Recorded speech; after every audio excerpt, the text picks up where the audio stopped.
आई म्हणजे नेमकं काय असतं? तुमचा चेहरा न बघता 9 महिने पोटात सांभाळणारी ती आई असते. डिलिव्हरीच्या भयानक वेदना सहन करून तुम्हाला जन्म देणारी ती आई असते. लहानपणी तुम्ही शी केल्यावर जेवत्या ताटावरून उठून तुमची शी धुणारी ती आई असते. पोरी माहेराला आल्यावर त्यांना वेगवेगळे पदार्थ करून खाऊ घालणारी ती आई असते. तुम्ही किती जरी आगाव असला ना, सगळ्या जगासमोर माझं लेकरू चांगलं आहे असं म्हणणारी ती आई असते.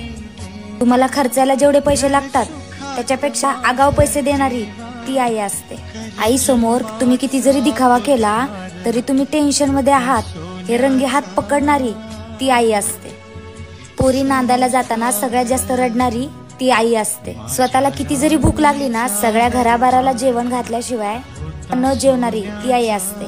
तुम्ही किती जरी मोठे झालात ना, तुम्हाला बाळा म्हणून हाक मारणारी ती आई असते. आपल्या प्रत्येकाच्या आयुष्यात तो दिवस नक्की येणार आहे ज्या दिवशी आपल्या सोबत आपली आई नसणार आहे.